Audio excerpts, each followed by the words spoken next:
बनारस की अगर बात करें किया जाए या पूरे उत्तर प्रदेश की मैं बात करूं तो पूरे उत्तर प्रदेश में ग्रास रूट लेवल पे जो कार्य होना चाहिए वो अभी सरकार नहीं कर पा रही है, जिसपे सरकार को सीगरा स्टेडियम बना, वहाँ हर खेल के प्रशिक्षक नहीं है, जिलाधिकारी हो या सीडीओ हो, वो जो प्रस्तुत करते हैं चीज़ों को वही देख के सारे निर्णय हो जाते हैं, लेकिन जमीनी स्तर पर निर्णय नहीं होते। बच्चों के 3-4 जो मेन चीज़ है वो है कि नहीं। पहला, जहाँ वो रहेंगे वो साफ सुथरा है कि नहीं, जहाँ वो रहेंगे वहाँ पे साफ वॉशरूम की सुविधा है कि नहीं है, उसे स्प्राउट्स चाहिए, उसे दलिया चाहिए, उसे अंडा चाहिए, तो ये देना चाहिए। लोग प्रतियोगिताएं कराते हैं, ये सारी सुविधाओं को नहीं ध्यान देते। अभी बनारस में एक खिलाड़ी है, वो अंतर्राष्ट्रीय स्तर पर कॉमनवेल्थ गेम खेल के आया, उसको सरकार की तरफ से कोई सपोर्ट नहीं मिला। नमस्कार, मैं सोनाली और आप देख रहे हैं जनवार्ता न्यूज। आज हमारे पॉडकास्ट सीरीज में आप सभी दर्शकों का स्वागत है। आज हम बात करेंगे एक अहम विषय पे। जी हाँ, हम बात करेंगे उत्तर प्रदेश के खेल और खिलाड़ियों की स्थिति पे, जहां एक और देश में इंटरनेशनल लेवल की अगर बात की जाए तो वहां पे जो खिलाड़ी हैं वो परचम लहरा रहे हैं भारत का। वहीं स्टेट लेवल की बात करें तो अभी भी जो स्थिति है वो गंभीर है। खेल जो सुविधाएं हैं वो प्राप्त नहीं हो पा रही है, खिलाड़ियों को जो सुविधाएं हैं नहीं मिल पा रही है। हमारे साथ इस वक्त मौजूद है हमारे पॉडकास्ट सीरीज में उत्तर प्रदेश हैंडबॉल संघ के कार्यकारी महासचिव अमित पांडे उर्फ किशन जी। उनसे बातचीत करेंगे और जानते हैं उत्तर प्रदेश की में खेल और खिलाड़ियों की स्थिति को लेकर। स्वागत है अमित जी हमारे पॉडकास्ट जी। आपसे ये भी जानना चाहेंगे उत्तर प्रदेश में खेल और खिलाड़ियों की स्थिति को लेकर। हमारा सबसे पहला सवाल आपसे यही होगा कि वर्तमान में सरकारी व्यवस्थाओं की बात की जाए उत्तर प्रदेश में तो खेलों को लेकर आप कैसे देखते हैं?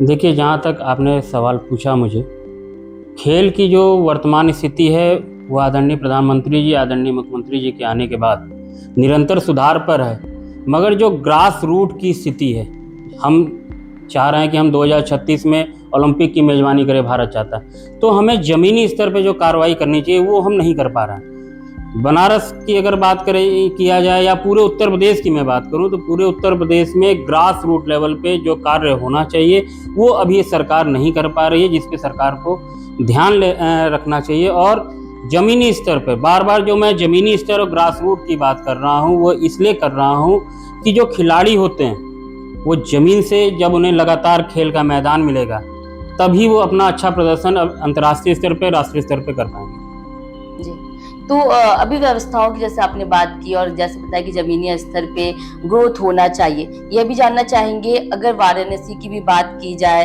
तो बड़े शहरों में खिलाड़ियों के लिए बुनियादी जो ढांचे हैं उसकी क्या स्थिति, वाराणसी में क्या स्थिति है इसकी? देखिए, वाराणसी की जैसा आपने बात कही तो वाराणसी की जो बुनियादी ढांचा है, जो पहले संपूर्णानंद सीगरा स्टेडियम था वो आज नहीं है। वह सिर्फ और सिर्फ व्यवसायीकरण का एक जगह बन गया है, जहाँ पे पहले जब हम लोग खेलने जाते थे सीगरा स्टेडियम में, या और अगर मैं बनारस के अंतर्राष्ट्रीय खिलाड़ियों की बात करूं या राष्ट्रीय खिलाड़ियों की बात करूं, जैसे नीलू मिश्रा जी हैं, ललित जी हैं, मोहम्मद शाहिद जी हैं, सिंह सिस्टर्स की अगर मैं बात करूं, तो वो जब खेलने आते थे तो सबसे पहले सरकार की जो ईयरली फीस 110 रुपये थी, 2012 में उसे 200 रुपये किया गया था, मगर आज उन खिलाड़ियों को 500 रुपये प्रति माह देना पड़ता। आप बताइए कि जो खिलाड़ी गरीब घर के हैं वो कहाँ से 500 रुपये महीना देंगे।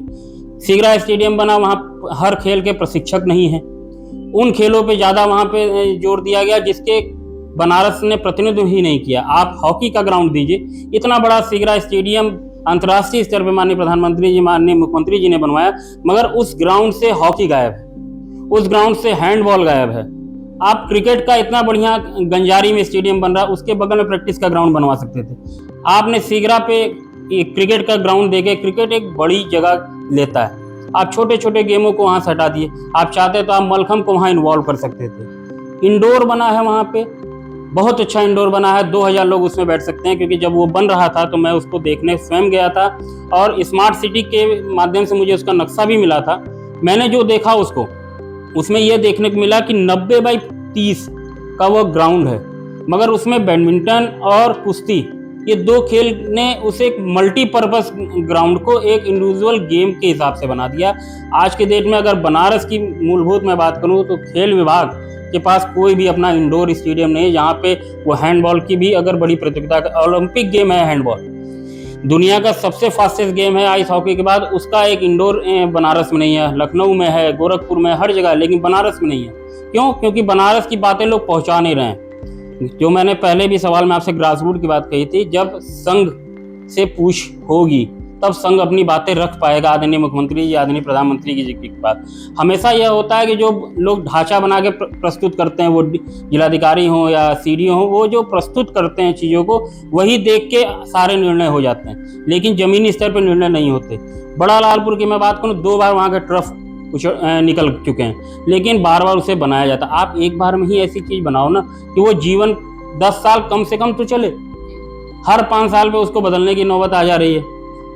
सिगरा स्टेडियम जो पहले था, जब उसका इतना अच्छा निर्माण हो गया था पवेलियन, उसकी कोई ज़रूरत नहीं थी रेनोवेट करने की, लेकिन रेनोवेट करके सिर्फ व्यवसायीकरण, स्मार्ट सिटी को दे देने से व्यवसायीकरण होने लगा। आपने वॉलीबॉल के वहाँ 2 ग्राउंड दे दिए, आप 1 ग्राउंड से भी काम चल सकता था। कोई एक मूलभूत प्लानिंग नहीं थी और सिगरा लॉन्च कर दिया गया।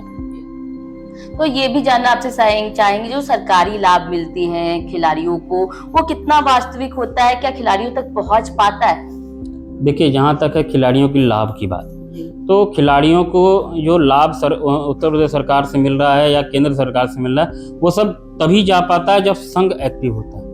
संघ एक्टिव का मतलब ये है कि कोई भी संगठन बनाना बहुत आसान होता है, उसे चलाना बहुत मुश्किल होता है, उसमें बहुत सारे घींचतान होते हैं। और जो भी संगठन हो, मैं सभी खिलाड़ियों को आपके माध्यम से मैं बताना चाहूँगा कि खिलाड़ी उन्हीं के साथ आगे बढ़ें जो रजिस्टर्ड संघ हों, जिनसे जो यूपी ओलंपिक से रजिस्टर्ड हो, जिनकी इंडिया बॉडी हो, इंडिया बॉडी इंडियन ओलंपिक से मान्यता हो।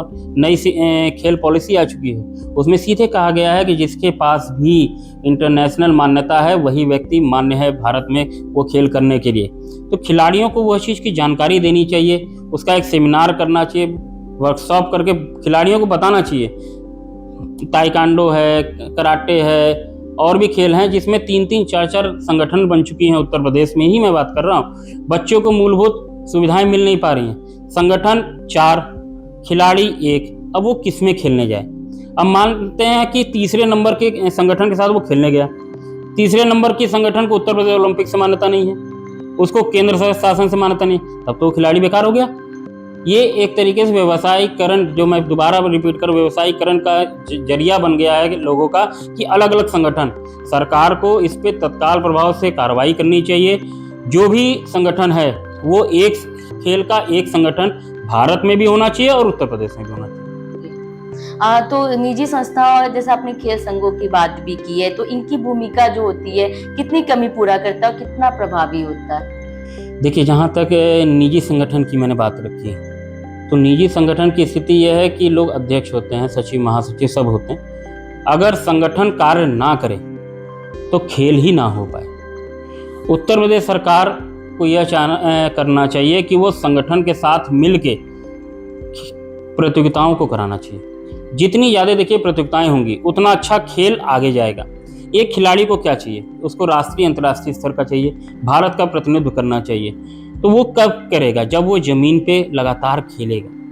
आप साल में उसे 1 या 2 प्रतियोगिता देंगे, तो वो भी सरकारी प्रतियोगिता देंगे, तो वो नहीं जा पाएगा। जैसे आपने प्रतियोगिता की बात की, तो क्या स्थिति है उत्तर प्रदेश और वाराणसी की बात की जाए तो यहाँ प्रतियोगिता की क्या स्थिति है? देखिए, प्रतियोगिता की स्थिति यही है कि आप सरकारी प्रतियोगिताओं को अगर हटा दीजिए तो गिने चुने 1 या 2 संगठन ऐसे हैं जिनकी प्रतियोगिताएं होती हैं, लेकिन बड़े स्तर पर नहीं होती। अभी माननीय प्रधानमंत्री जी के नाम से जो प्रतियोगिताएं होती आ रही हैं पिछले 3 वर्षों से, मैं एकदम ये आपके माध्यम से कहना चाहूँगा कि वो एकदम गलत है। जिस स्तर का सर्टिफिकेट मिलना चाहिए बच्चों को, जिस स्तर का ग्राउंड मिलना चाहिए, जिस स्तर की सुविधाएं मिलनी चाहिए, वह नहीं मिल रही है। माननीय प्रधानमंत्री जी की फोटो लगी हुई है उस सर्टिफिकेट पे, उस सर्टिफिकेट को कोई उठा के देख ले, इतना पतला कागज है, जो प्रिंट आउट हम लोग निकालते हैं पेपर से, वो कागज है। इस पे संज्ञान लेना चाहिए। जो भी अधिकारी इसको ऑर्गेनाइज कर रहे हैं, जहाँ पे खिलाड़ी खेलने जा रहा है वहाँ ना उनके वॉशरूम की सुविधाएं हैं, ना पीने के लिए पानी है, ना नाश्ते की सुविधाएं, कहीं नहीं है। और जब आप अपनी बातें रखेंगे तो ऊपर से आदेश ये आ जाता है कि आप अपना खेल मत कराइए। अभी कुछ दिन पहले ही वाराणसी में एक खेल प्रतियोगिता हुआ था, जहां पे साफ तौर पे एक सोशल मीडिया पे भी वीडियो वायरल हुआ था, जहां खिलाड़ियों के लिए सुविधाएं नहीं थी। उसे लेकर क्या कुछ कहना चाहेंगे? देखिए, किसी भी प्रतियोगिता को कराने से पूर्व सरकार को और उस संगठन को यह ध्यान देना चाहिए कि जहाँ पे भी ये प्रतियोगिता हो रही है वहाँ पे बच्चों के 3-4 जो मेन चीज़ है वो है कि नहीं। पहला, जहाँ वो रहेंगे वो साफ़ सुथरा है कि नहीं, जहाँ वो रहेंगे वहाँ पे साफ वॉशरूम की सुविधा है कि नहीं है। तीसरा, उनके खाने की क्या व्यवस्था है, पीने की क्या व्यवस्था है, क्योंकि आप खाने की भी चीज़ें रख रहे हैं तो वो भी ऐसा ना हो कि खिलाड़ी को बहुत हम ऑयली खिला दें। एक खिलाड़ी की एक पर्सनल डाइट होती है, उस डाइट के हिसाब से ही हम दें। बहुत जगह ये होता है सिर्फ पूरी सब्जी खिला के छोड़ दो बच्चे को।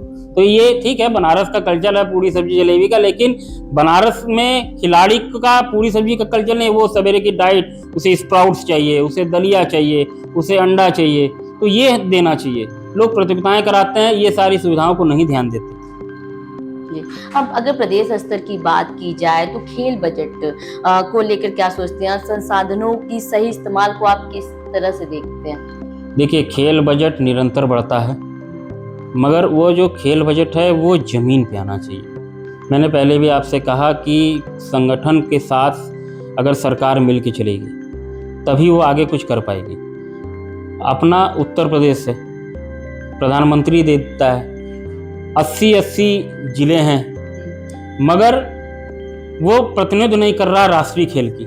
हमसे अलग हुआ उत्तराखंड, छोटा सा राज्य है, मगर उसने खेल पर एक प्लानिंग किया और उस प्लानिंग का नतीजा है कि उसने राष्ट्रीय खेल कराया और बहुत अच्छा कराया। रेखा आर्या जी इस समय खेल मंत्री हैं वहाँ पे, वो निरंतर इस पे काम कर रही हैं और खेल को लेके उत्तराखंड का जो डेवलपमेंट आने वाले समय में दिखेगा लोगों को, वो बहुत अलग होगा। मध्य प्रदेश ने खेल विभाग पे ध्यान दे दिया, उत्तर प्रदेश को इस पे ध्यान देना चाहिए और खेल विभाग को स्पेशली ग्रास रूट लेवल पे काम करके खेल को इस स्तर तक ले जाएं कि उत्तर प्रदेश के खिलाड़ी राष्ट्रीय स्तर पे जाएं। बहुत सारे खेल में मैं देख रहा हूँ, मान लीजिए मैं तो हैंडबॉल का हूँ, अभी बनारस में एक खिलाड़ी है, वो अंतर्राष्ट्रीय स्तर पे कॉमनवेल्थ गेम खेल के आया, उसको सरकार की तरफ से कोई सपोर्ट नहीं मिला, ना उत्तर प्रदेश सरकार ने उसे रिकॉग्नाइज किया। दिक्कत ये आ रही है कि लोग अंतर्राष्ट्रीय स्तर पर प्रतिनिधित्व जबकि भारत का करके आ रहे हैं, उत्तर प्रदेश सरकार को उसको रिकॉग्नाइज करना चाहिए, उसको मंच मिलना चाहिए कि वो खिलाड़ी, उनके माँ बाप जब मंच पे जाएंगे तब वो और अच्छा फील करेंगे। और उसका जो जूनियर बच्चे होंगे, देखिए एक ये सीढ़ी है, जब बच्चा अंतर्राष्ट्रीय स्तर पे खेल लेता है फिर वो अंतर्राष्ट्रीय स्तर पे खेलता है, तो जो नीचे के बच्चे तो वो ये देखते हैं कि अच्छा भैया ने ऐसा किया, दीदी ने ऐसा किया, तो वो उनकी सोच बनती जाती, तो हम उसको प्रमोट करें। ओलंपिक का खिलाड़ी आया, आप ओलंपिक में मेडल लेके आए, आपने उन्हें सम्मानित कर दिया। इकाना में सम्मान समारोह था, मैं उसमें सम्मिलित हुआ था, नीरज चोपड़ा जी को और सभी खेल वालों को आपने सम्मानित किया। आप उत्तर प्रदेश के खिलाड़ियों को सम्मानित करिए ना, क्या जरूरत है हम हरियाणा के खिलाड़ी को बुला के सम्मानित दें, उनको दें? ये तो सब कर रहा है। उत्तर प्रदेश के खिलाड़ियों का रिकॉग्नाइजेशन कैसे होगा? उत्तर प्रदेश के खिलाड़ियों को रिकॉग्नाइजेशन करने के लिए सरकार को जो भी खिलाड़ी हैं या संघ, इनको अवगत कराना होगा आदरणीय मुख्यमंत्री जी को। जैसे जनता दरबार होता है, उसी जनता दरबार में अगर चाहा जाए, मुख्यमंत्री जी चाहें या माननीय प्रधानमंत्री जी चाहें, तो जनता दरबार एसोसिएशन के साथ और संघ के साथ, क्योंकि अगर हमें 2036 करना है, आपको मैं बताऊं कि वर्ल्ड पुलिस गेम अहमदाबाद में 2029 में मेजबानी भारत करने जा रहा है। अगर इतनी बड़ी प्रतियोगिता हम करने के लिए सोच रहे हैं, कॉमनवेल्थ करने के लिए सोच रहे हैं, वर्ल्ड पुलिस गेम करने के लिए सोच रहे हैं, या हम उसकी प्लानिंग कर रहे हैं कि हमको 2036 में ओलंपिक में चाहिए, उत्तर प्रदेश का ग्राफ इसलिए भी कम होता है मेडल में, क्योंकि जो ग्रामीण क्षेत्र के बच्चे हैं उन्हें मौका हम नहीं देते। उत्तर प्रदेश में इस पे काम करना चाहिए सरकार को। जैसे आपने ग्रामीण क्षेत्र के बच्चों की बात की, तो यह भी आपसे जानना चाहेंगे कि उत्तर प्रदेश में खेल प्रतिभाओं को लेकर क्या स्तर है? जिला स्तर पे पर्याप्त सुविधाएं मिल रही है या नहीं, या गांव ग्रामीण क्षेत्र को? देखिए, आदरणीय मुख्यमंत्री जी ने ये कहा था कि हर मंडल स्तर पे ग्राम में स्टेडियम होगा, मगर मुझे नहीं लगता कि कहीं स्टेडियम पे उस पर काम चल रहा है। जहाँ जो सुविधाएं हैं वहाँ वो हैं। आपको मैं बताऊं, क्षेत्रीय स्पोर्ट्स अफसर नहीं है, रीजनल स्पोर्ट्स अफसर की गिनती में अगर आप उत्तर प्रदेश में करने जाएंगे, गिने चुने 2 या 3 मिलेंगे, हर जगह स्पोर्ट्स अफसर हैं। सरकार वैकेंसीज नहीं निकाल रही।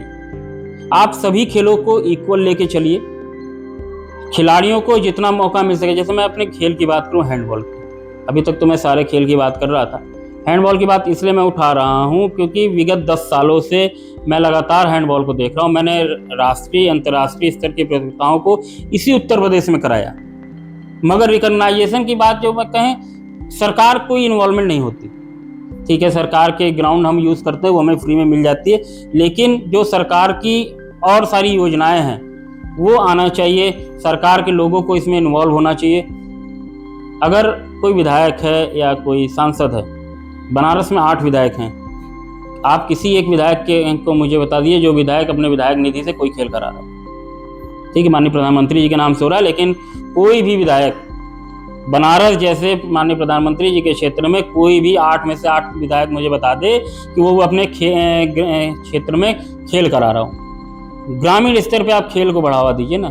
जो बच्चे गांव के हैं वो सॉलिड हैं, उनकी खुराक सॉलिड है, वो जब ग्राउंड पे उतरते हैं तो अच्छा प्रदर्शन करते हैं। जैसे कबड्डी देख लीजिए, ज़्यादातर आपको गाँव में कबड्डी खेलने को मिलेगा। आप हॉकी देख लीजिए, हॉकी के लिए प्लेन ग्राउंड चाहिए, टर्फ चाहिए, तभी बच्चे खेल सकेंगे। गंगापुर बगल में आपके है, मैं बताऊं, गंगापुर हर वर्ष वहाँ पे स्टेट लेवल की प्रतियोगिताएं होती हैं, और जिस प्रकार की प्रतियोगिताएं होती हैं वो बहुत अच्छी होती हैं। जी, आपसे यह भी जानना चाहेंगे और क्या कि आप क्या अपील करना चाहते हैं सरकार और जो समाज है, और क्या सुझाव देना चाहेंगे कि खेलों को सच में बढ़ावा मिले? देखिए, सबसे पहले कुछ जो बिंदु हैं जो मैंने बात रखी कि सरकार का संघ के साथ समन्वय होना चाहिए।